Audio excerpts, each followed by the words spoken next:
Rabbi shrah li sadri wa yassir li amri wahlul 'uqdatam min lisani yafqahu qawli.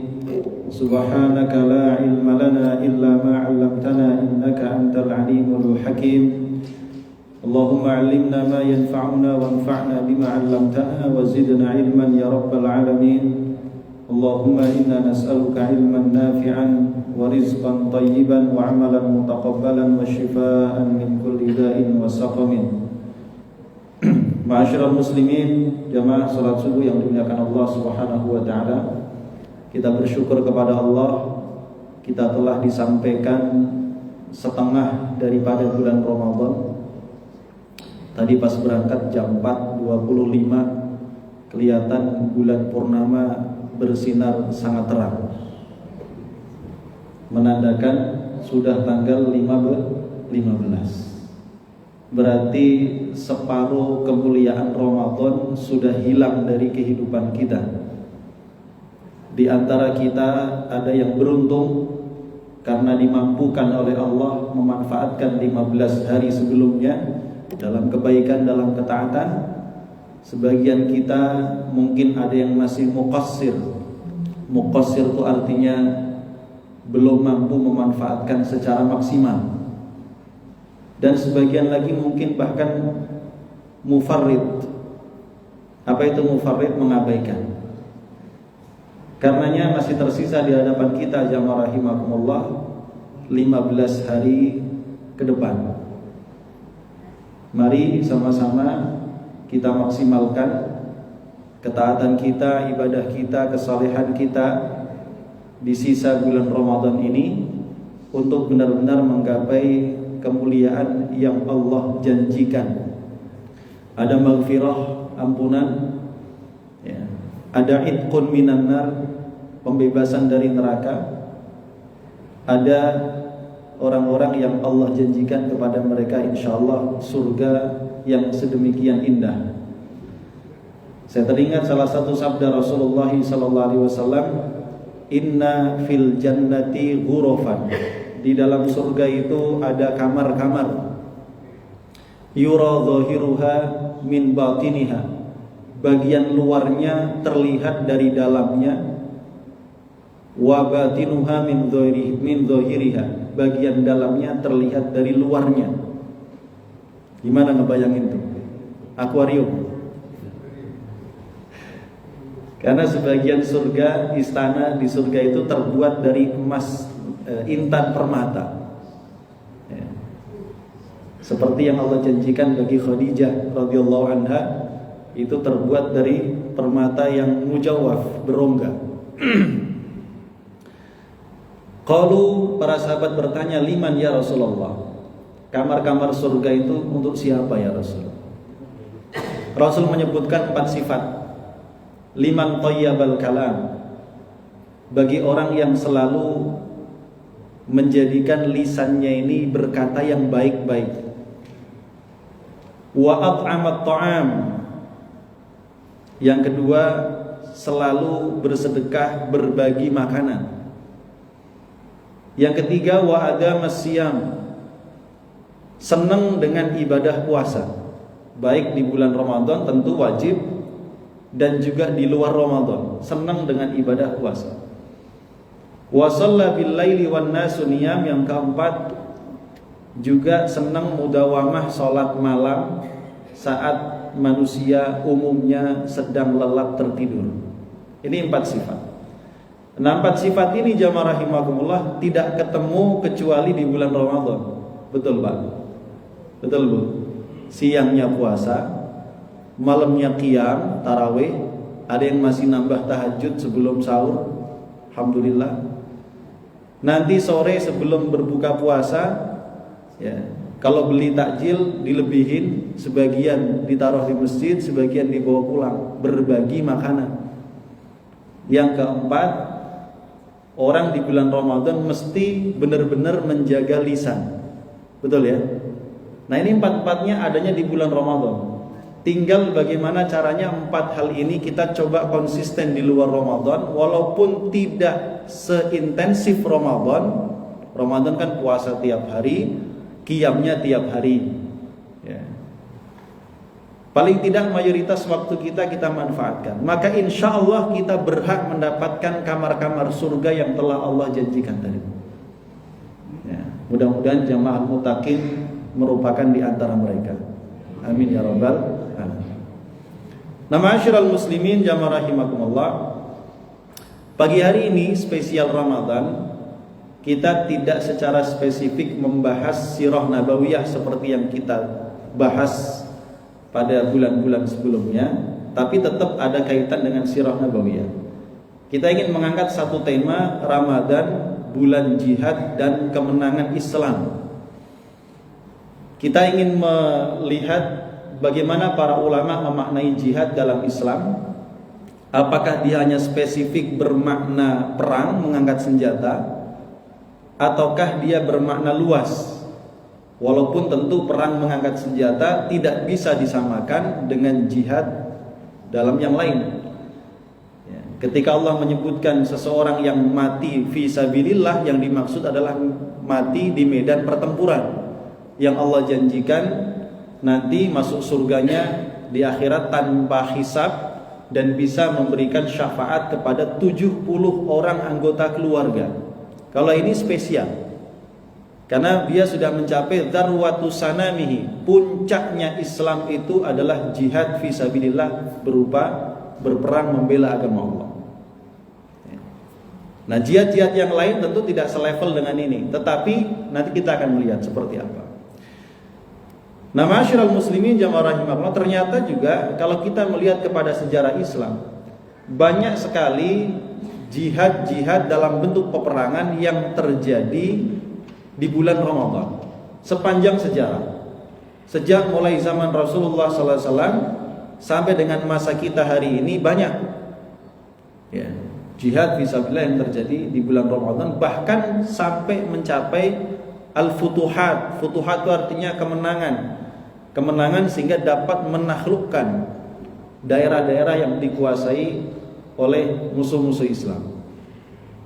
Nah, tentu ini kita lihat bahwa Ramadan itu kan puasa. Umumnya orang puasa itu secara tenaga mesti berkurang, lemes. Sehingga banyak orang berargumentasi dengan dalih tidurnya orang puasa adalah ibadah. Akhirnya dia nggak mau ngapa-ngapain tuh, ya kan? Tidur sepanjang hari. Sehingga ini lebih kepada bukan karena seseorang itu meniatkan tidurnya untuk ibadah, tapi lebih kepada alibi, biar dibolehin nggak ngapa-ngapain. Oh, lagi puasa ya, oh ya udah nggak usah ngapa-ngapain gitu. Padahal ternyata banyak jihad dan futuhat. Tentu tidak terbersit dalam pikiran kita, kok bisa orang lagi puasa perang? Tentu nggak mungkin. Ya. Dalam kondisi Ramadan dan dalam kondisi jihad itu tidak mungkin, apalagi mereka juga safar, musafir. Yang terjadi orang perang itu ya mesti tidak puasa, karena kondisinya tidak mungkin untuk berpuasa. Ya, membutuhkan energi, membutuhkan tenaga, itu tidak mungkin puasa. Tetapi yang kita maksudkan di sini adalah bulan Ramadan itu benar-benar dimanfaatkan, dimaksimalkan untuk berbagai macam amaliyah, ya, amal-amal saleh yang diharapkan pahalanya kelak di akhirat. Nah, ma'asyiral muslimin jamaah rahimakumullah, kita coba masuk mulai dari pengertian al-jihad. Al-jihad itu dari 3 kata, 3 huruf maksudnya, jahada, jim, ha, dal. Jahada yajhadu, memiliki 2 makna. Jahada yajhadu jahdan. Jahdan pakai huruf jimnya fathah, Pak. Ya. Kalau huruf jimnya di fathah jahdan, maka artinya jadda wa balagha ila ghayatihi, yaitu bersungguh-sungguh sampai mencapai puncaknya. Ai al-masyaqqah, sehingga dia, karena orang itu berusaha keras sampai maksimal, tentu dia akan mengalami namanya masyaqqah, kondisi yang sangat berat. Ini namanya jahad. Jahad artinya sampai lelah, sampai capek. Jadi kalau ada bapak-bapak kerja maksimal sampai lelah, sampai capek, ya, itu disebut balagho al-jahda, sampai puncak kekuatannya. Nah, jahad.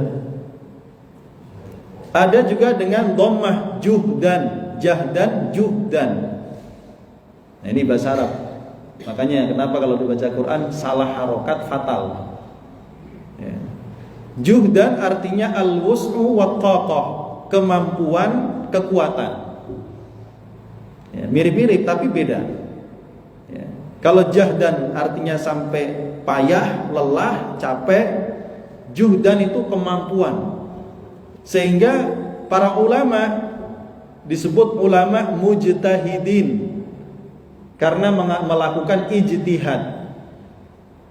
Mereka menggali hukum-hukum dari Al-Quran, dari hadis dengan segenap keilmuannya, ya, pakai usul fikih, bahasa Arab, mantik dan lain sebagainya untuk bisa mengeluarkan fatwa berupa hukum. Makanya disebut syarat mujtahid itu banyak, harus hafal Quran, hafal sekian ribu hadis, paham bahasa Arab sampai mendetil. Begitu Pak, baru dia boleh berfatwa ngeluarin hukum. Orang zaman sekarang nggak belajar bahasa Arab, nggak hafal Quran, nggak hafal hadis, udah ngasih fatwa haram, ya, halal. Nah, ini repot juga. Ya. Imam Syafi'i itu kalau mau berijtihad bisa tidak tidur semalaman, matanya merem, tapi hatinya itu murojaah Quran. Kalau sampai khatam 30 juz belum ketemu, diulang lagi dari awal. Ya. Sehingga ketika bangun tidur diprotes kan sama putrinya Imam Ahmad. Itu Imam Syafi'i beneran? Iya. Kok dia nggak bangun sholat malam? Ayah bangun sholat malam, dan kok dia nggak? Kamu tanya sendiri aja. Ya, ketika ditanya, alhamdulillah saya bisa menyelesaikan 70 persoalan fikih. Jadi selama dia merem itu nggak tidur rupanya, murojaah. Itu ijtihad Pak. Jadi mengerahkan segala kemampuan dan kekuatan sampai merasakan kepayahan untuk mendapatkan hasil. Itu namanya ijtihad. Barulah kemudian ketemu kalimat al-jihad wal mujahadah.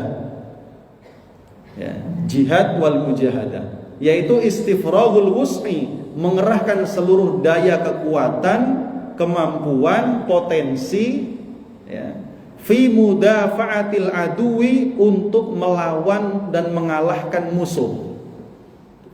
Ya, potret yang paling gampang hari ini kita lihat saudara kita di Palestina. Coba, jarang di rumah, ninggalin keluarga, hidupnya nggak di atas bumi tapi di bawah tanah. Ada yang tugasnya menggali terowongan, nggak pernah lihat sinar matahari.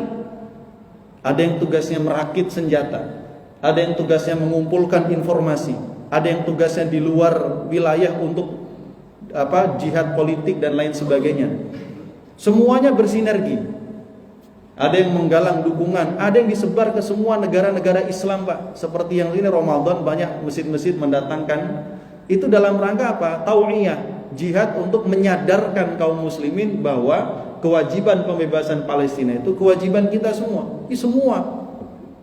Itu semua mereka mengerahkan kekuatan dari mulai pikiran, keilmuan, ya, tenaga, pikiran, harta. Luar biasa. Makanya kalau ada kemarin salah satu panglima besarnya Mujahidin, Muhammad Dif, ya, dan dia meninggalkan istri dan anak-anaknya. Dia dulu sempat diangkat sebagai salah satu pejabat negara dan dikasih hadiah berupa kasur macam-macam. Dulu kasur tuh di sana istimewa Pak. Itu nggak dikasih buat keluarga Pak, dikasih lagi sama yang lain. Ini jadi benar-benar luar biasa. Ya, itu namanya jihad. Nah, di sini ma'asyiral muslimin jamaah rahimakumullah, kita bisa memahami kenapa jihad itu kemudian hadiahnya sangat istimewa di sisi Allah Subhanahu wa taala. Ya, dan sangat dipuji oleh Allah para mujahidin. Bahkan disebut dalam Al-Qur'an, wala tahsabannal ladzina qutilu fi sabilillahi amwat bal ahya. Jangan kalian sangka orang yang mati di medan pertempuran membela agama Allah itu mati. Memang iya kelihatan jasadnya mati, dikubur dalam tanah, tapi di sisi Allah hakikatnya bal ahya, mereka tetap hidup. Inda rabbihim, di sisi Tuhan mereka, yurzaqun, mendapat rizki. Istimewa. Dan mereka ketika tewas harus dikuburkan dalam kondisi itu, nggak boleh dimandikan, ya, langsung dikubur. Nanti kelak hari kiamat mereka dibangkitkan dalam kondisi seperti saat mereka mati dengan luka-lukanya, tapi darahnya beraroma misik, dan mereka masuk surga tanpa hisab. Coba, kalau ada orang yang masuk surga itu secepat kilat, ya mereka ini, Bang. Sementara yang lain menunggu hisab, ngantri dulu. Nah, kita umat akhir zaman, hidupnya di akhir zaman, ya, ngantrinya berapa lama kira-kira, Pak? Bapak nomor antrian berapa nanti? Bu, nomor antrian berapa nanti hisabnya? Ya. Kita nungguin antri di puskesmas saya lama banget, ya. Ngantri ambil pensiunan lama banget, ya. Apalagi ngantri hisab di akhirat, naudzubillah, ya. Makanya mudah-mudahan kita diberikan oleh Allah hisaban yasira, hisab yang gampang, Pak. Begitu maju, kitabnya diterima dengan tangan kanan, ya, cuma dibolak-balik dah masuk surga. Amin ya rabbal alamin. Doanya Allahumma hasibni hisaban yasira. Ya Allah, hisablah aku dengan hisab yang ringan. Ya.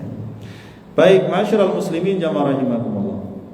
Ternyata terminologi jihad, perintah jihad itu sudah ada sejak Rasulullah SAW belum hijrah ke Madinah. Padahal kita tahu Rasul itu baru diperbolehkan Allah mengangkat senjata itu setelah di Madinah, tepatnya mulai tahun kedua Hijriah. Itu baru boleh ngangkat senjata. Sebelumnya tidak boleh. Seperti yang sudah pernah kita ceritakan, ada sahabat Amr, siapa namanya? Sa'ad bin Abi Waqqas. Ya Rasulullah, dulu saat kita ini masih kafir, maksudnya dia dan teman-temannya, ini masih di Mekah fasenya. Waktu kami masih kafir, kami ini orang kuat. Kalau kami diganggu, kami melawan. Tetapi mengapa sekarang setelah kita masuk Islam, kita nggak boleh melawan? Sehingga kita ini seolah-olah menjadi orang yang rendah, ya. Ini Sa'ad bin Abi Waqqas itu sudah sempat berantem, Pak, sama orang Mekah gitu kan, yang temannya sendiri, saudaranya sendiri. Kenapa? Mereka ini sudah mengasingkan diri, berangkat ke lembah untuk sholat. Jadi sholatnya ngumpet-ngumpet waktu itu. Ada yang datang lewat ngejek, ganggu, ya. Maka sama Sa'ad dipukul pakai gagang senjatanya, berdarah tuh, bahkan ada yang sampai mati. Apa jawaban Rasulullah sallallahu alaihi wasallam? Lam nu'mar bidzalik. Wahai Sa'ad, kita belum dapat instruksi dari Allah untuk mengangkat senjata. Jadi kepatuhannya luar biasa. Jadi ketika Rasul di Mekah itu bukan berarti mereka ini orang-orang yang nggak mampu melawan. Lah kita tahu ada sosok Umar yang kalau gulat nggak pernah kalah. Hamzah bin Abdul Muthalib juga begitu. Ya. Beberapa sahabat Nabi ini luar biasa, ya. Tetapi karena belum diperintah, belum bisa. Saat Baiat Aqobah kedua terjadi sekitar tahun ke-12 kenabian, ya. Malam-malam Baiat Aqobah kedua, terus besoknya ketahuan sama orang-orang musyrik. Ada sahabat Nabi yang mengatakan, ya Rasul, kalau perlu besok kita serang mereka. Rasul sama jawabannya, kita belum diperintah untuk mengangkat senjata. Tapi perintah jihad itu sudah ada. Sehingga di sini memberikan kepada kita, kalau begitu makna jihad sebelum hijrah itu apa? Kalau bukan perang. Nah, di sini kita kutipkan beberapa ayat. Yang pertama dalam surah An-Nahl 110. Thumma inna rabbaka lilladzina hajaru min ba'di ma futinu thumma jahadu wa sabaru. Kemudian sesungguhnya Tuhanmu wahai Muhammad kepada orang-orang yang telah berhijrah setelah mereka mendapatkan fitnah berupa siksaan dan gangguan, thumma jahadu, kemudian mereka berjihad, wasabaru, dan bersabar. Inna rabbaka mim ba'diha laghafurur rahim. Sesungguhnya Tuhanmu setelah semua itu pastilah Maha Pengampun, Maha Penyayang. Nah, jihad di sini menurut para ulama maknanya jihad dalam dakwah dan kesabaran. Jihad menyampaikan ilmu, menyampaikan kebenaran, menyampaikan hujjah, bukan dalam rangka mengangkat senjata. Karena ya namanya dialog ya, kemudian debat dan lain sebagainya di masa itu ya memang sesuatu yang terjadi setiap hari. Ya, dibacakan Quran dan seterusnya. Dalam ayat yang lain Al-Ankabut ayat 6, "Wa man jahada fa innama yujahidu li nafsi." Barang siapa yang berjihad, sesungguhnya dia berjihad untuk dirinya sendiri. Maksudnya jihad di sini adalah jihad dengan kesabaran, keteguhan menanggung beban, ujian dan cobaan di jalan Allah. Sahabat itu disiksa, dicemooh, dicaci. Ada yang seperti Bilal, setiap hari ditindih batu di saat panas terik matahari. Sebelum itu paginya dikeluarin dari kamarnya, diikat seperti selayaknya, mohon maaf, anjing gitu kan, diarak keliling anak-anak kecil mengelilingi kota Mekah. Nanti kalau sudah terik matahari bawa ke padang pasir, ditindih batu. Orangnya udah hitam, ditindih batu hitam di bawah terik matahari. Rasanya gimana? Ya, tapi dia tetap ahadun ahad. Itu menandakan jihadnya apa? Jihad dalam menahan diri untuk tetap sabar menanggung beban, tetap taat kepada Allah. Ada yang sampai tewas seperti Sumayyah, ada yang sampai buta dan seterusnya, banyak sekali. Ya. Ini jihad dengan kesabaran. Dalam Al-Furqan 52, "Fala tuti'il kafirin wajahidhum bihi jihadan kabira." Janganlah engkau taati orang-orang kafir wahai Muhammad, dan jihadlah kepada mereka dengan jihad yang besar. Di sini maknanya bukan perang, tapi maknanya jihad dengan hujjah dan penjelasan Al-Quran. Ini masa sebelum hijrah ya, padahal perintahnya jahidhum jihadan kabira. Berjihadlah kepada mereka dengan jihad yang besar. Maksudnya dengan menyampaikan Al-Quran, menegakkan hujjah. Ini loh Islam dengan Qurannya dan ajarannya ya, karenanya Rasul ini sangat konsisten dengan Qurannya, konsisten dengan akhlaknya, konsisten dengan ajaran Islamnya. Gak ada tawar-menawar ya. Seandainya Rasul ini ya gampang dilobi Pak, payah juga. Dulu datang utusan orang Quraisy, "Wahai Muhammad, gini aja deh, daripada kita berantem mulu, gini aja. Yang kamu cari itu apa sih sebenarnya? Kalau kamu pengen kekuasaan, kita semua akan angkat engkau sebagai pemimpin tertinggi Mekah." Presiden katakan gitu, atau raja. Sehingga kami tidak akan memutuskan sesuatu kecuali dengan persetujuanmu. Ini kalau dimasukkan dalam konsep zaman sekarang, wah lumayan nih. Kalau udah jadi pemimpin, bebas bikin aturan apa aja untuk memaksa orang masuk Islam. Tapi nggak begitu. Kalau engkau cari kekayaan, kita akan kumpulkan harta, kami akan jadikan engkau orang yang paling kaya di antara kami. Kalau kamu cari istri karena satu masih kurang, kita kumpulkan 10 perempuan yang paling cantik, kita nikahkan kepadamu sekaligus. Yang terakhir paling gak enak. Tapi kalau kamu merasa ada gangguan dalam hati dan pikiranmu, alias kena sihir atau ada agak-agak majnun gitu, kami siap datangkan untukmu ahli ruqyah yang akan membantumu sembuh dari penyakit ya. Yang terakhir ngece juga sebenarnya. Tapi Rasul mengatakan enggak ya. Rasul enggak nerima semua tuh. Rasul tetap pada perintah Allah, fasda' bima tu'mar, sampaikan seperti yang diperintahkan kepadamu, wa'arid 'anil musyrikin, abaikan orang-orang musyrik. Enggak mempan dirayu dengan dunia, datang lagi utusan yang lain. Gini aja deh Muhammad, daripada kita berantem mulu, kita toleran aja deh. Kamu sembah Tuhan kami selama setahun, kami pun nyembah Tuhan kamu selama setahun. Kalau ada kebaikan dalam agama kami, kamu dapat bagiannya. Kalau ada kebaikan dalam agamamu, kami dapat bagiannya. Gimana? Adil kan? Kelihatannya bagus Pak. Tapi Allah gak ridho. Makanya muncul qul ya ayyuhal kafirun, sampai lakum dinukum waliyadin. Gak bisa ya. Datang lagi utusan yang lain, Muhammad ya, gini aja deh. Kalau gak nerima juga, udah kamu boleh baca Quran bebas, tapi tolong ayat-ayat yang ngeritik Tuhan kami itu tolong diamandemen. Lah Quran bukan undang-undang suruh ngamandemen Pak Rasul jawabannya gampang, saya ini cuma ngikutin perintah. Saya itu Quran ini bukan buatan saya. Itu datang dari Tuhanku. Maka aku akhirnya akan menyampaikan seperti yang diperintah, dan aku tidak mungkin membuat Quran itu dari diriku sendiri. Ya begitu, tegak lurus. Ini Rasulullah SAW jihad dengan Quran.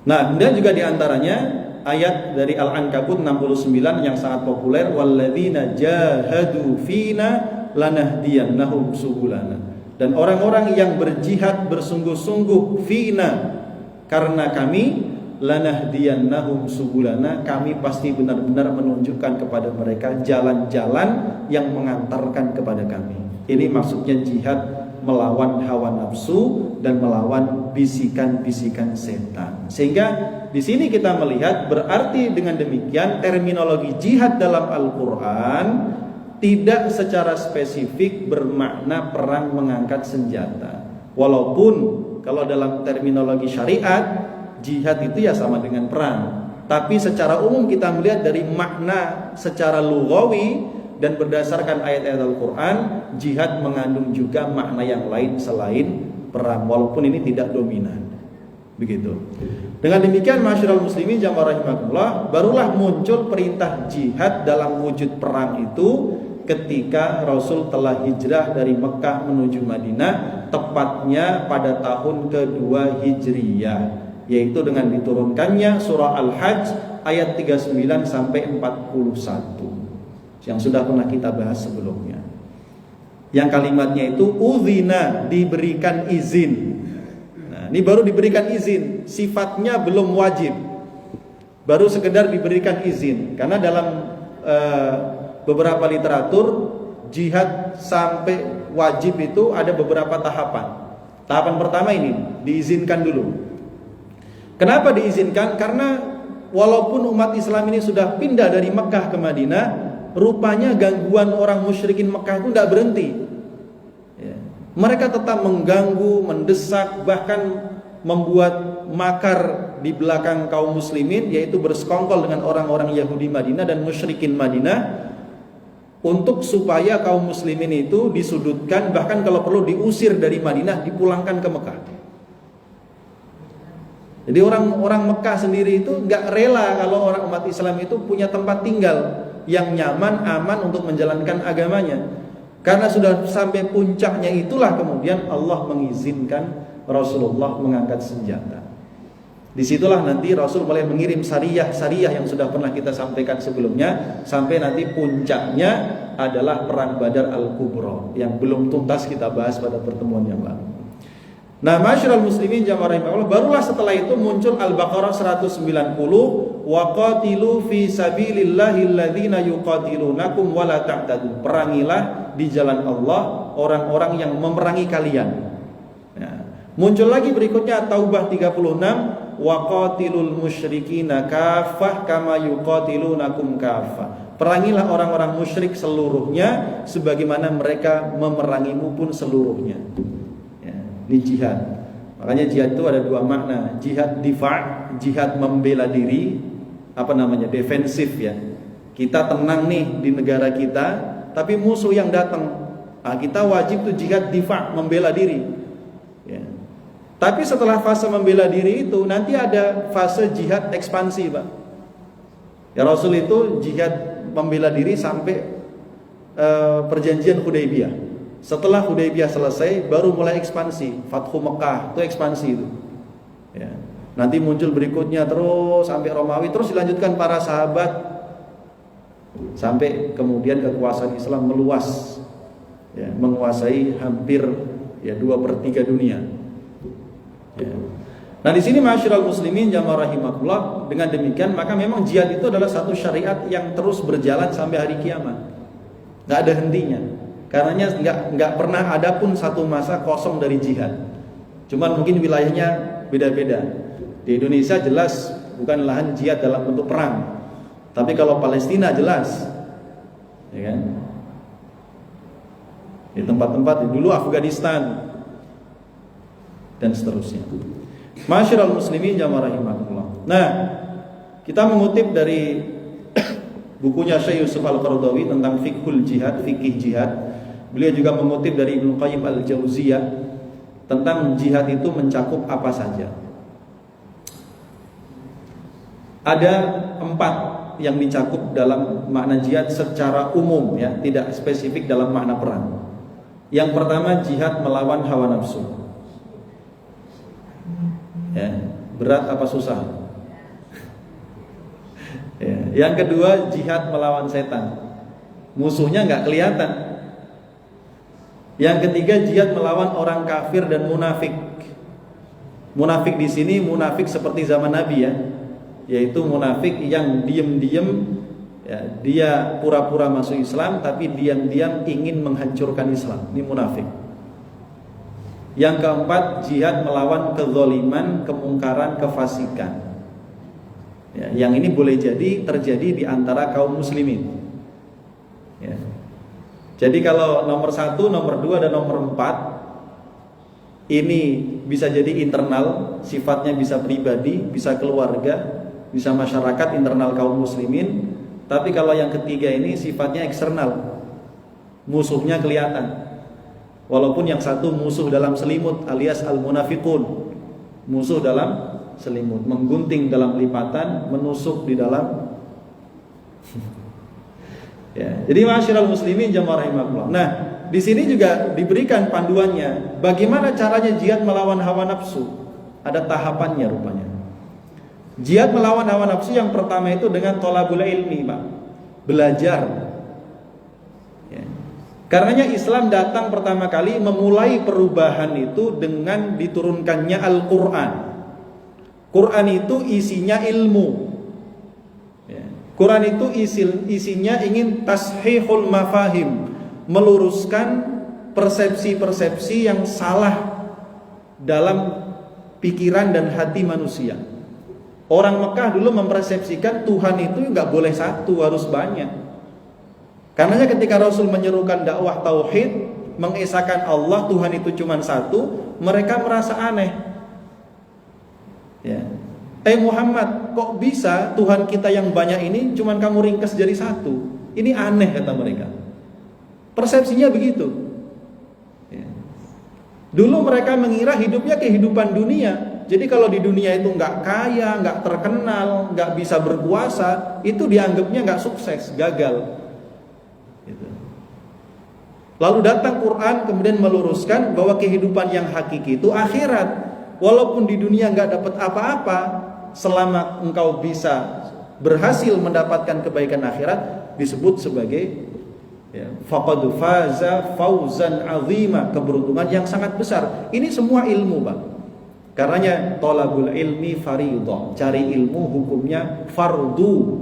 Fardu itu wajibnya wajib. Ala kulli muslim, untuk setiap muslim, laki-laki ataupun perempuan. Ya. Makanya kita udah dikasih ngaji seminggu sekali di Masjid Al-Mutaqin, 2 kali ya Pak ya, alhamdulillah.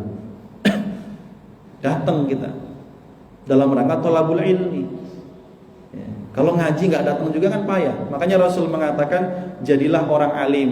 Kalau alim bisa ngajarin, bisa nyontoin, bisa menggerakkan. Kalau nggak bisa muta'allim, jadi yang kedua yang mau belajar. Kalau belajar udah nggak masuk-masuk Pak, susah, ya kan? Masuk telinga kanan, belum sempat keluar telinga kiri udah muap ke atas. Ya. Minimal mustami yang ketiga, seneng dengerin pengajian. Itu masih selamat nih. Kalau tidak sempat juga, karena saking sibuknya, alim nggak bisa belajar, nggak sempat dengerin juga susah. Walaupun juga agak alibi sebenarnya. Yang keempat, minimal muhib. Apa itu? Senang dengan pengajian. Saya tidak bisa datang, mohon maaf. Saya ini aja deh, infak saya kasih proyektor. Saya dukung deh, saya kasih tempat buat ngaji, misalkan. Seneng nih. Kata Rasul, yang 4 orang selamat. Wala takun khamis, jangan jadi yang kelima. Fatahlik, pasti kamu binasa. Yang kelima itu siapa? Jadi alim, nggak mau belajar ogah, dengerin males, nggak seneng orang ngaji. Apa namanya itu? Nggak ada istilahnya udah kata Rasul. Pokoknya celaka ya orang begitu. Ya. Ya.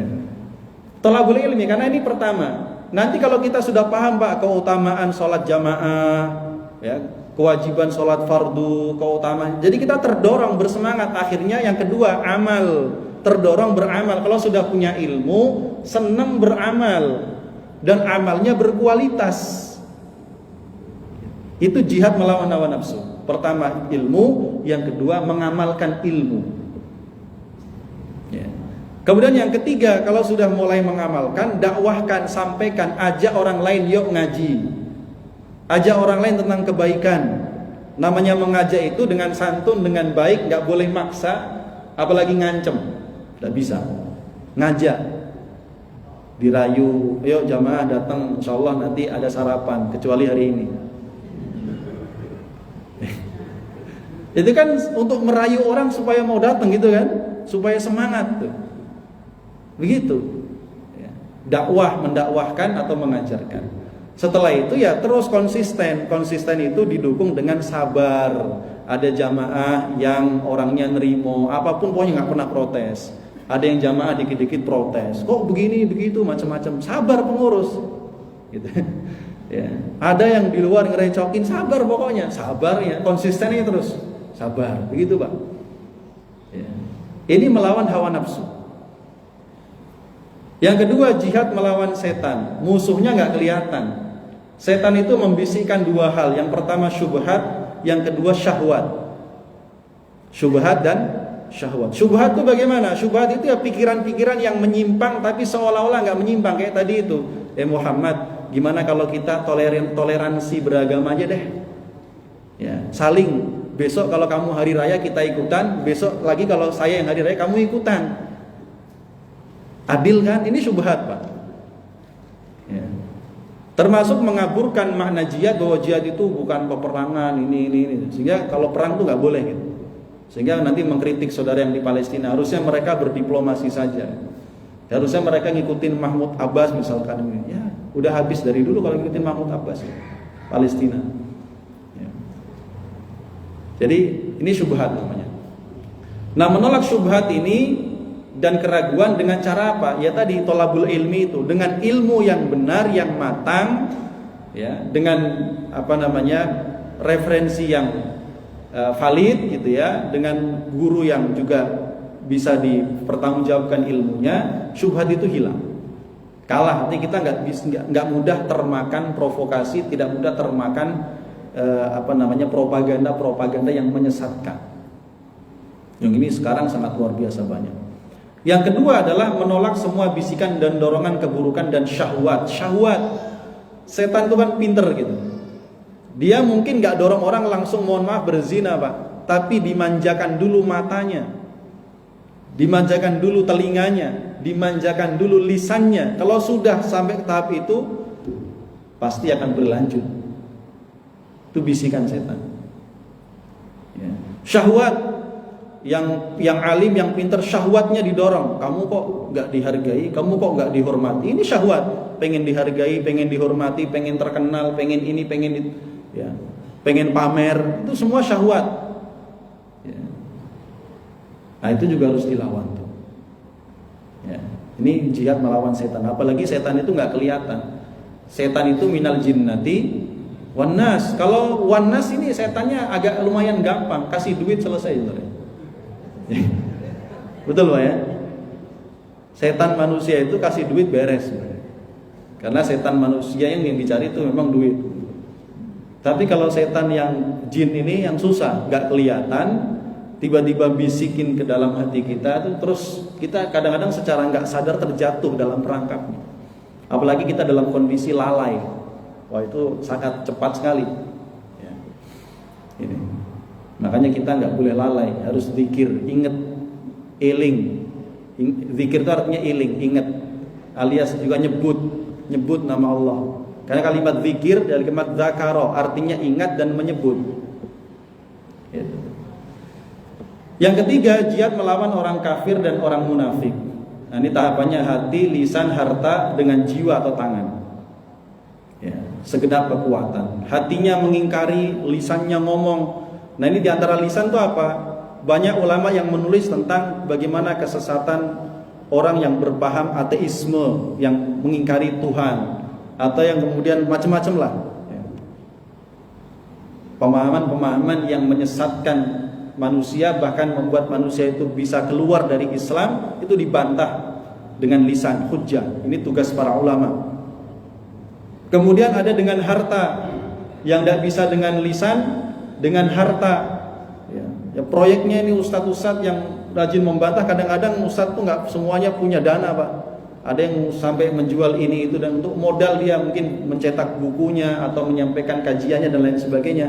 Maka yang punya harta mendukung, mensupport. Ya, banyak lembaga-lembaga didirikan para asatidz. Dengan jiwa, dengan tangan, ini kalau sudah sampai puncak harus mengangkat senjata, ya ini turun. Ya, tentu semua ini dengan instruksi daripada pemimpin kaum muslimin, bukan sakar PDW. Ya. Oh jihad sakar PDW, nggak bisa, itu payah. Ya. Harus ada pemimpin kaum muslimin yang menggerakkan. Ini dengan kufar dan munafikun. Kepada orang-orang munafik jelas nggak bisa dengan tangan, dia harus dengan lisan. Orang munafik, karena dia secara zahir dia masuk dalam barisan kaum muslimin, dia muslim KTP, KTP-nya Islam, ikut sholat, ikut puasa, kalau waktunya zakat ikut zakat, tapi semuanya untuk menutupi kebusukan hatinya. Ini namanya munafik.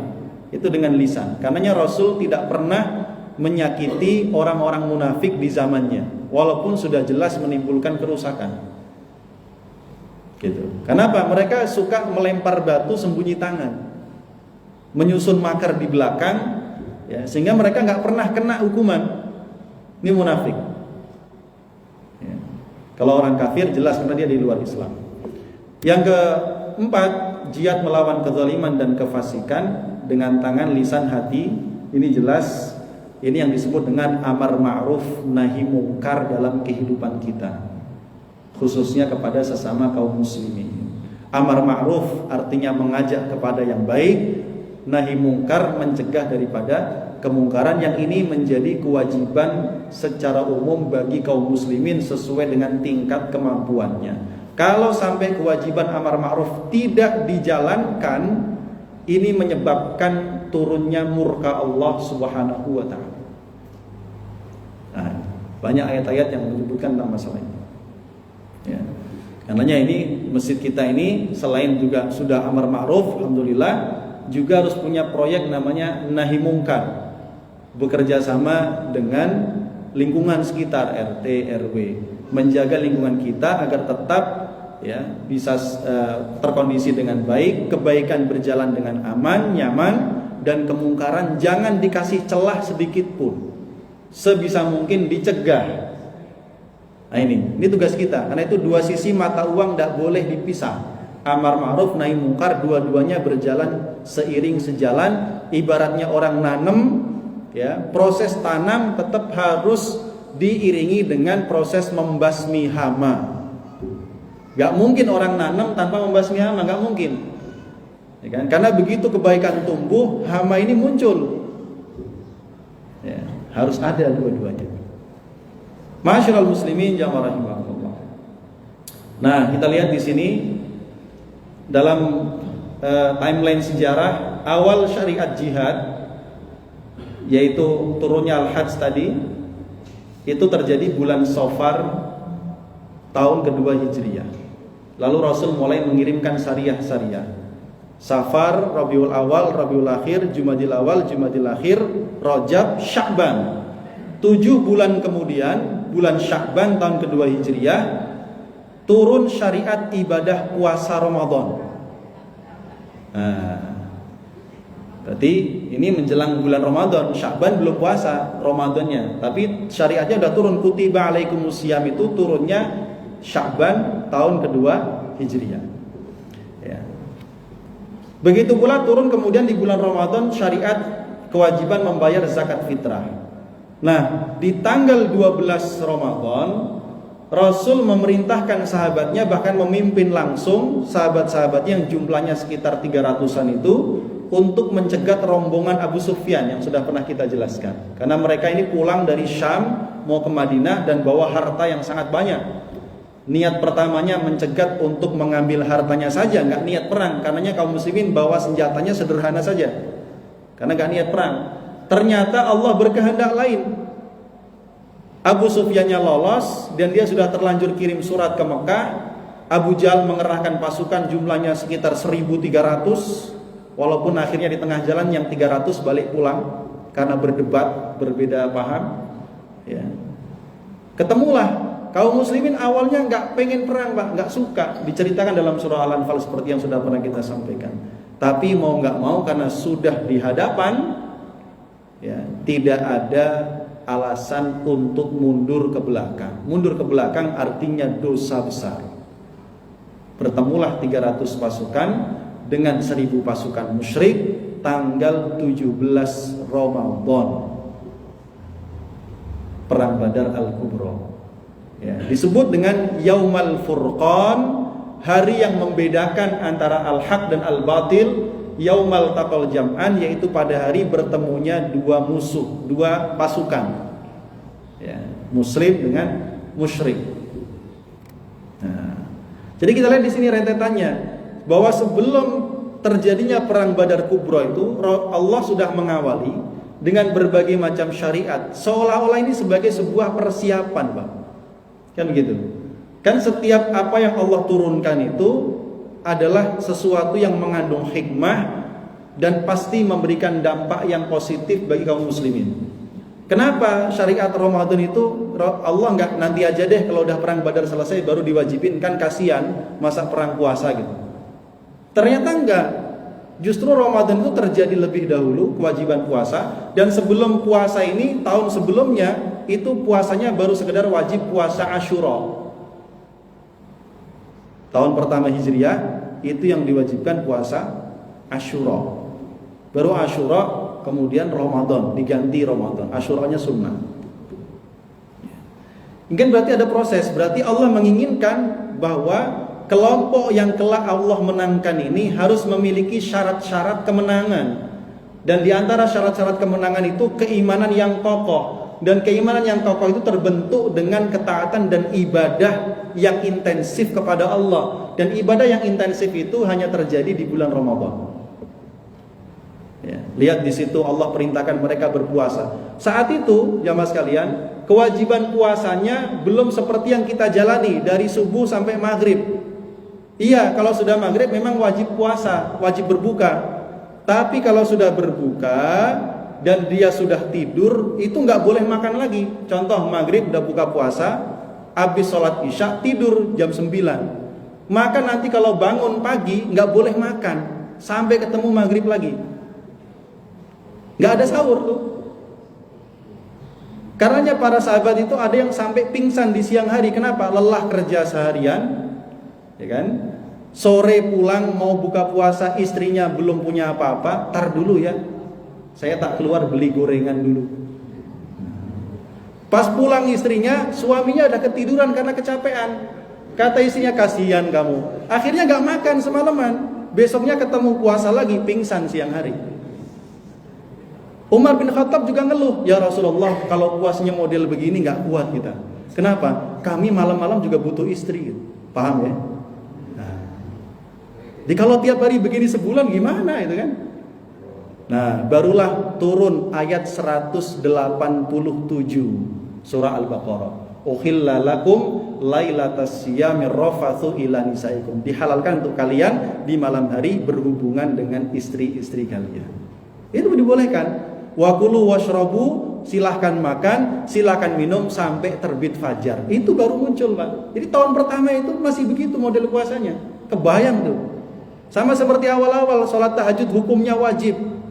2 tahun nggak kuat itu umat Islam. Akhirnya direvisi, turun ayat ke-20 Al-Muzammil, hukumnya jadi sunnah. Lega. Makanya di zaman Nabi Rasul tarawihnya berapa? Nggak mesti, Pak. Rasul itu selama Ramadan nggak selalu keluar sholat tarawih di masjid. Sholat tarawih di masjid beberapa malam karena banyak yang ngikutin. Rasul besoknya nggak keluar lagi. Loh kenapa? Takut nanti tarawih diwajibkan. Kalau diwajibkan payah kita, Pak. Gitu. Jadi begitulah bagaimana Allah mendidik, mempersiapkan umat ini, karena jihad itu tugas besar. Orang ini mau jihad melawan musuh, itu harus ngalahin hawa nafsu, harus ngalahin setan, betul Pak? Harus selesai urusan di antara kaum muslimin. Nggak ada lagi percekcokan, nggak ada lagi kemudian saling iri, saling, nggak boleh. Kalau masih ada, nggak bakal menang. Ya. Itu mutlak, syarat mutlak. Kalau nggak begitu nggak bisa. Ya. Makanya kita melihat kenapa para mujahidin Palestina dengan berbagai macam faksinya sekarang sudah mulai menyatukan diri, dalam artian menyatukan visi. Gitu. Karena itu di Suriah juga demikian nih, sudah mulai dilebur oleh presiden yang baru untuk menjadi satu kesatuan mendukung negara menuju kepada kebaikan. Nah sekarang yang muncul adalah bekas-bekasnya rezim yang lama yang mulai menyerang. Kemarin tewas 1.000 orang. Ya. Nah ma'asyiral muslimin jamaah rahimakumullah. Ya. Berikutnya, nah jadi Ramadan itu adalah membentuk umat mujahid. Itulah kenapa saudara-saudara kita di Palestina itu Ramadan itu luar biasa bagi mereka. Bagi sebagian orang Ramadan itu bulannya makan-makan. Setelah puasa seharian, malamnya makan-makan. Sehingga di meja makan itu berbagai macam menu ada. Ya, seolah-olah balas dendam. Ya. Ya, padahal ada seorang budak perempuan milik orang saleh yang dijual kepada orang lain. Ketika pindah ke majikan baru, memasuki Ramadan, majikannya nyiapin makanan banyak. Apa kata budak perempuan itu? Oh kayak gini ya kalian nyiapin Ramadan. Tuanku yang lama kalau menjelang bulan Ramadan mereka menyiapkan keluarganya untuk beribadah, ya, bukan untuk makan-makan. Kalau begini model kalian, pulangkan saja saya ke rumah majikan saya yang lama. Dipulangin akhirnya. Begitu spiritnya semakin beribadah. Ya. Jadi Ramadan itu pertama manfaatnya at-tanqiyah, pemilahan. Memilah yang bagaimana? Ramadan adalah ujian yang sulit ya, karena dia hukumnya wajib dijalankan sebulan penuh dan dia mengeluarkan kita dari kebiasaan Pak. Biasanya makan sehari 3 kali, sekarang makannya hanya bisa 1-2 kali saja, itu pun dengan batas yang terbatas ya, kecuali yang memang Ramadannya buat makan-makan. Yang malam harusnya buat tidur, harus bangun sholat. Keluar kebiasaan, bagi orang berat. Yang berikutnya kondisi, kadang situasi kadang panas, kadang juga sibuk macam-macam. Di sebagian negara kayak Mesir itu kadang panjang, kadang lebih pendek waktunya, kadang musim panas. Karenanya hikmah kenapa Ramadan itu puasa itu menggunakan bulan Qomariyah. Karena bulan Qomariyah itu muter sepanjang musim. Ada kalanya kita berpuasa di musim hujan, ada kalanya kita berpuasa di musim panas. Sehingga negara-negara yang kadang-kadang siangnya lama, dia akan ketemu suatu saat siangnya pendek. Begitu. Kalau seandainya itu pakai bulan misalkan Januari, Februari, itu yang di musim panas kasihan Pak, tiap musim panas puasa. Yang enak yang setiap musim dingin, kan gitu. Itulah salah satu hikmah Allah.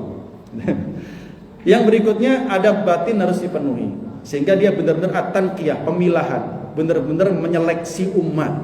Di bulan puasa itu ketahuan siapa yang benar-benar beriman, siapa yang nggak serius, yang main-main, yang begitu kan. Nah, kalau ini Ramadan jalan ke pasar kan banyak warung-warung terselubung. Ya, kepalanya di mana, kakinya kelihatan. Kita nggak ngelihat piring, tapi dengar suara hentakan sendok sama piring. Repot nih. Nggak kelihatan siapa yang ini, asapnya kelihatan. Tanqiyah, pemilahan. Kemudian ada tamyiz. Ramadan itu tampil beda. Orang Yahudi puasa Asyura, umat Islam puasa Asyura, nggak ada bedanya, sama-sama puasa Asyura. Karena aja diwajibkan puasa Ramadan, kenapa? Umat Islam harus tampil beda dengan umat yang lain. Dulu umat Islam sholatnya menghadapnya ke Baitul Maqdis. Baitul Maqdis adalah tempat yang disucikan orang Yahudi dan juga orang Nasrani. Umat Islam harus tampil beda. Allah pindahkan kiblatnya ke Mekah sesuai dengan keinginan Rasulullah SAW. Tampil beda. Kita umat ini tampil beda, Pak. Itulah kenapa ada larangan tasyabbuh bil kuffar. Jangan menyerupai orang kafir. Karena umat Islam harus tampil beda. Ya, tampil bedanya harus bagus sesuai dengan syariat Islam, bukan asal tampil beda. Ya. Kalau orang zaman sekarang kan tampil beda supaya FYP, Pak, viral. Asal aneh mesti viral tuh, betul Pak ya? Ya begitu. Nah, itu yang nggak bagus. Yang ketiga adalah Ramadan bulan tarbiyah pembinaan. Kita diajarkan fast respon. Ya. Kalau sudah dengar adzan subuh, berhenti makan, berhenti minum. Ya. Kalau kedengaran adzan maghrib, langsung buka. Fast respon namanya. Ya. Suratul istijabah. Mengendalikan nafsu, kita dilatih mengendalikan amarah, kita dilatih infak fisabilillah, kita diajarkan bersatu dan bersaudara, saling peduli, empati, simpati, dilatih ketakwaan. Itu Ramadan. Sehingga tepat kalau dikatakan Ramadan adalah membina dan membentuk umat yang mujahid. Karena dia berjihad melawan hawa nafsu, berjihad melawan setan, ya. Dan juga berjihad ya, melawan hal-hal yang tidak benar. Nah, ma'asyiral muslimin jamaah rahimakumullah. Nah, pelajaran penting dari Perang Badar tidak kita sambung karena sudah pernah kita sampaikan. Nah, kesuksesan Ramadan kita jamaah rahimakumullah ini juga pelajaran dari Perang Badar. Yang pertama harus ada al-furqan, pembeda. Ramadan kita ini harus beda. Beda dalam artian tidak boleh sekedar meninggalkan makan dan minum. Kalau cuman puasa itu ninggalin makan dan minum, ya, itu hanya sekedar menggugurkan kewajiban.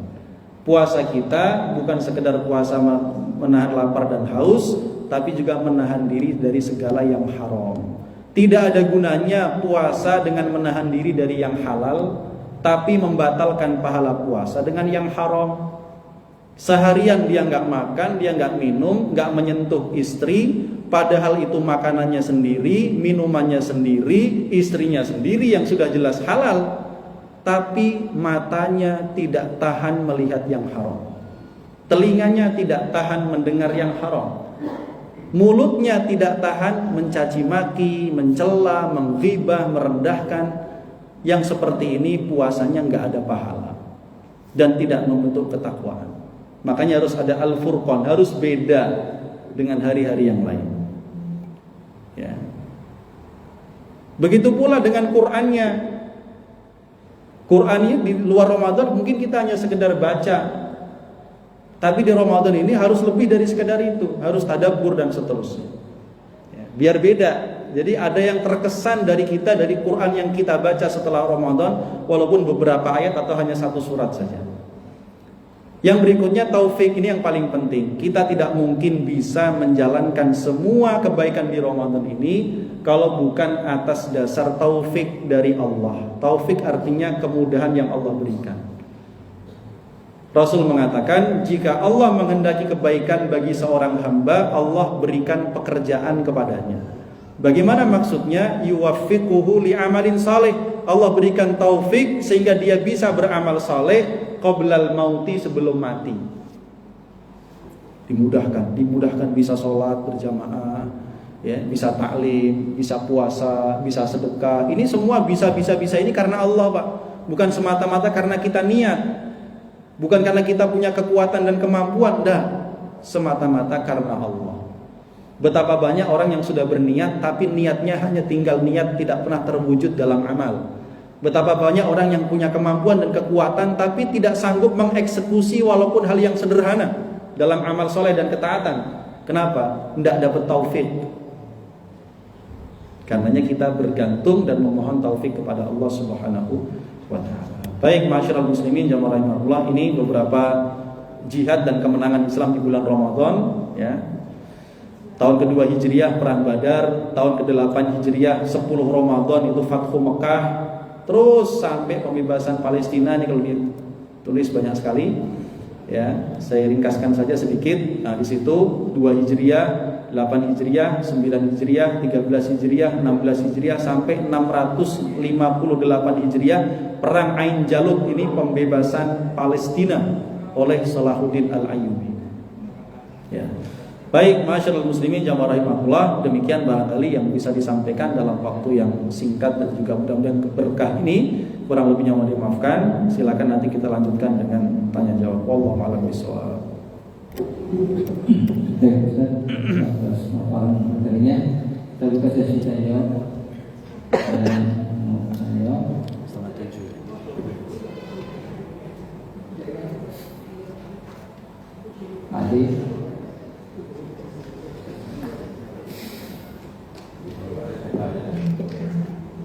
Assalamualaikum warahmatullahi wabarakatuh. Waalaikumsalam. Pak Ustaz, kaitan di awal tadi dijelaskan bahwa Syahdilatlah jika melaksanakan puasa di mana surga itu kayak akuarium katanya tadi. Tapi kan ada syarat 4 tadi yang disampaikan tadi itu menjaga lisan, sedekah, termasuk juga tahajud tadi, Pak Ustaz. Andai kata di dalam perjalanan kita tidak sempat menjalankan sholat tahajud, apakah masih mendapatkan pahala itu, Ustaz? Atau hanya itu katakanlah? Baik. Itu yang pertama. Yang kedua tadi satu aja dulu lah, Ustaz. Terima kasih. Assalamualaikum warahmatullahi wabarakatuh. Assalamualaikum. Terima kasih banyak. Assalamualaikum warahmatullahi wabarakatuh. Assalamualaikum. Di dalam perang itu ada hukum-hukumnya. Bagaimana hukum perang dalam Islam secara garis besar. Yang kedua, bagaimana apabila suatu negara berperang dengan negara lain di mana tentaranya itu beragama sama Islam, apa hukumnya? Terima kasih. Bismillah. Assalamualaikum warahmatullahi wabarakatuh. Assalamualaikum. Mungkin tadi masih terkait dengan pertanyaan kedua. Jihad ini apakah sesuatu yang ketika dia datang kita melakukan jihad, atau sesuatu yang kita proaktif? Misalnya di Palestina terjadi perang yang kita bisa kategorikan itu ladang untuk berjihad. Ya. Apakah kemudian secara proaktif ketika jihad itu menjadi wajib, apakah kita secara proaktif dalam situ? Boleh ke sana gitu ya. Atau ini statusnya ketika kita dihadapkan sesuatu yang membuat kita harus jihad, kita harus jihad. Ini juga terkait misalnya dengan ketika kita kalau kita tinggal di Depok di Indonesia mungkin tidak banyak tantangan jihad yang kita hadapi, tapi kita lihat misalnya yang harus sekolah luar negeri ke daerah yang kita menjadi minoritas kita seperti itu. Apakah jihad ini suatu yang makanya mungkin Ustaz bisa paham, kita hadapi dan kita lawan, kita tentang, atau kita ikut dengan apa yang berlaku di dalam Ustaz. Itu kita ada. Assalamualaikum warahmatullahi wabarakatuh. Ya, baik. Yang pertama terkait dengan surga tadi, Pak Haji, tentu saya pertama tidak bermaksud menyamakan surga itu dengan akuarium, itu candaan aja ya, istilahnya. Karena disebut tadi yang luar kelihatan dari dalam, yang dalam kelihatan dari luar. Bukan menandakan berarti kayak kaca gitu dong gitu kan, seolah-olah. Tapi tentu nggak seperti itu. Karena surga itu dan akhirat mala ainun ra'at wala udhun sami'at. Belum pernah ada mata yang melihat, belum pernah ada telinga yang mendengar, dan belum pernah terlintas dalam pikiran kita. Kalau kita disebut ke dalam Quran tentang sifat-sifatnya surga, itu yang terlintas dalam pikiran kita mesti sesuai dengan pengalaman hidup kita.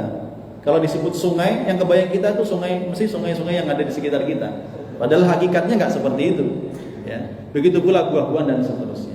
Ala kulli hal yang tadi saya sampaikan, memang ini untuk orang yang sudah selesai dengan yang wajib aja. Sholat 5 waktu udah selesai, Ramadan udah selesai. Lalu dia menambah dengan amalan-amalan yang sunnah. Makanya disebutkan para ulama di sini yang dimaksud konsisten puasa itu bukan sekedar puasa Ramadan saja, tapi dia juga memperhatikan puasa-puasa sunnah. Gitu. Ya, sesuai dengan tingkat kemampuannya. Begitu juga sholat, nggak cuma sholat 5 waktu, tapi sholat sunnahnya diperhatikan. Itu. Sehingga orang yang konsisten dengan 4 hal, konsisten itu nggak mesti tiap hari melakukan, karena itu mustahil. Mustahil sekali orang itu tiap hari puasa dan tiap hari, setiap malam tuh sholat, itu mustahil. Ada saat-saat dia mesti kelelahan, kecapean, atau kebablasan. Sehingga seseorang yang tidur dan dia sudah punya niat bangun sholat malam, ternyata qaddarallah itu artinya benar-benar tanpa kekuasaan dia kebablasan banyak. Bangun-bangun 5 menit sebelum subuh, gitu kan? Itu waktu buat ke kamar mandi aja nggak cukup, apalagi sholat malam. Ya udah, karena dia sudah niat, ditulis baginya pahala sholat malam. Kenapa? Orang ini sudah rutin mengerjakan itu. Jadi kalau seseorang, Bapak Ibu sekalian, sudah punya kebiasaan rutin melakukan amal soleh, tiba-tiba dia tidak bisa melakukannya karena suatu halangan, sakit, atau dia musafir, ya, dia tetap ditulis melakukannya walaupun dia nggak di situ. Bapak-bapak yang biasa sholat subuh berjamaah di masjid, tiba-tiba subuh itu sakit pinggang, nggak bisa bangun, nggak mungkin jalan ke masjid, tetap ditulis bapak-bapak sholat jamaah subuh di Masjid Al-Muttaqin, karena sudah punya kebiasaan. Dia nggak bisa, kenapa? Udzur. Seperti itu hadis Rasulullah SAW. Sehingga yang penting pertama kita kuatkan niat, ya kan? Wujudkan niat sekemampuan yang bisa kita lakukan. Selebihnya serahkan kepada Allah, dan mudah-mudahan kita berhak mendapatkan tadi kamar-kamar di surga itu. Kalau udah dapat kamar, Pak, tandanya udah masuk surga gitu. Tinggal masuk kamarnya. Itu Masya Allah. Ya. Yang kedua terkait dengan kewajiban berjihad. Jumhur ulama berpendapat fardu kifayah. Fardu kifayah itu seperti sholat jenazah dan mengurus jenazah. Kalau sudah ada orang-orang yang mencukupi melakukan kewajiban itu, gugurlah kewajiban dari yang lain. Untuk ngurusin seorang jenazah, Pak, cukup nggak satu orang? Satu orang mulai dari memandikan, mengkafani, menyolatkan sampai menguburkan, cukup nggak satu orang? Nggak bisa. Cukupnya berapa? 5 misalkan, minim 5, ya harus 5 orang. Kurang dari itu masih berdosa yang lain. Itu namanya kifayah, karena kifayah itu artinya mencukupi. Begitu pula jihad. Ya, fardu kifayah artinya kalau datang musuh, ya kan, yang mencukupi untuk melawan musuh itu berapa? Ya, ini kan susah ditaksir tuh, karena kenyataannya banyak perang kaum muslimin itu selalu lebih sedikit dari jumlah musuh. Tetapi yang sedikit ini dengan kualitas iman yang kokoh, itu kata Allah dalam surah Al-Anfal, satu orang bisa senilai 20 orang. Satu tuh bisa mengalahkan 20. Tuh. Ya. Itu kalau imannya benar-benar luar biasa. Kalau enggak ya lebih sedikit dari itu. Apalagi imannya Senin Kemis misalnya. Ya udah. Ya enggak bisa. Fardu kifayah. Tetapi ada kondisi yang menjadikan seseorang itu fardu ain, wajib. Di antaranya musuh udah nyampe di kota Depok. Lah, masa nggak kita bantu gitu kan? Nggak mungkin itu fardu ain. Atau yang ditunjuk oleh pemimpin, kamu berangkat, harus berangkat. Kalau nggak berangkat, dosa besar dia. Karena pemimpin sudah menunjuk dia, itu fardu ain. Atau dia memiliki kemampuan yang tidak dimiliki mujahid yang lain, maka dia wajib. Karena kemampuan dia dibutuhkan, dan satu-satunya punya kemampuan cuma dia. Itu wajib, fardu ain. Itu. Ya, jadi itu yang menjadikan kewajiban. Dan tentu tidak ada uzur. Uzur itu apa? Tua, udah sepuh, itu uzur. Sakit, ya, atau dia terkurung di penjara misalkan, tidak bisa. Itu namanya uzur. Kalau ada 2 negara yang berperang, ya, sama-sama negara Islam, katakan begitu ya, sehingga pasukannya ya Islam, gimana hukumnya? Wallahu alam, tentu tidak bisa dihukumi secara umum, karena tergantung motifnya apa. Kalau Rasul mengatakan kalau ada 2 orang muslim berhadapan, sama-sama pegang senjata, perang, berantem, maka yang dibunuh dan yang terbunuh sama-sama masuk neraka. Nah, ini di mana yang ada? Madura, Carok. 2 orang muslim bertemu, berantem, tawuran, ya kan? Yang lumrahnya motifnya bukan fisabilillah. Jadi perang itu disebut fisabilillah kalau perangnya karena Allah. menegakkan agama Allah. Kalau enggak tidak. Gitu ya. Kalau perang selain itu tidak fisabilillah. Ya. Kalau qatil wal maqtul finnar, yang membunuh yang dibunuh finnar. Ya Rasul, kalau yang membunuh masuk neraka, kami paham lah. Tapi kayak masuk yang terbunuh masuk neraka, lah ya karena dia itu juga awalnya pengen bunuh, cuman keduluan aja, apes dia. Gitu kan? Yang masuk neraka kenapa? Dinilai niatnya. Dia niatnya juga mau bunuh, cuman apes duluan. Gitu, Pak. Jadi kalau dua negara itu berperang ya tergantung, ya kan, ada bisa jadi ada kalanya memang yang satu tamak kepada kekuasaan yang lain, yang satu membela diri, kan bisa jadi. Ya. Yang berikutnya tadi terkait dengan pertanyaan apakah kita wajib datang ke tempat-tempat jihad gitu ya. Para ulama mengatakan tidak wajib, karena tadi kalau fardu kifayah maka cukup yang di daerah sana saja. Ya. Tapi ada ulama yang mengatakan begini, kalau di sana kaum muslimin tertindas dan tidak ada yang kemudian berani mengangkat senjata dan melawan, maka yang di luar negara itu harus datang. Sempat di awal-awal Tufanul Aqsa ada perkumpulan para ulama berapa ratus orang itu. Mereka mengatakan ini jihad syar'i yang wajib dilakukan oleh penduduk Palestina. Kalau mereka tidak sanggup lagi, maka negara terdekatnya wajib bantu. Kalau negara terdekatnya nggak bisa bantu, yang terdekatnya lagi wajib bantu. Sampai begitu. Jadi tergantung situasi dan kondisi. Nah itu lagi-lagi harus sesuai dengan fatwa dan perintah dari pemimpin. Terakhir terkait dengan kaum muslimin yang di negeri minoritas. Bagaimana? Ada yang menarik, Yusuf Qaradawi itu nulis namanya Fiqhul Aqalliyat al-Muslimah, fikih minoritas muslim. Bagaimana mereka harus bersikap di negeri yang jelas bukan negeri Islam, mayoritasnya non muslim, tapi dia hidup di sana. Itu ada rambu-rambunya yang harus diperhatikan. Ya. Tentu di negara-negara seperti Amerika, Eropa yang minim Islamofobia, umat Islam sebenarnya bebas beribadah. Selama mereka tidak diganggu untuk itu, sebenarnya nggak perlu dia melawan. Bahkan kalaupun dia ditindas sekalipun, mohon maaf, kalau jumlahnya minoritas dan kalau melawan itu akan menjadikan eksistensi mereka malah habis, nah itu harus ada aturan tersendiri lah. Sehingga begini, ada TKI Indonesia kerja di luar negeri, negaranya non muslim.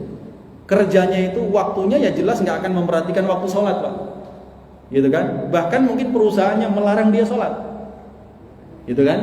Terus gimana?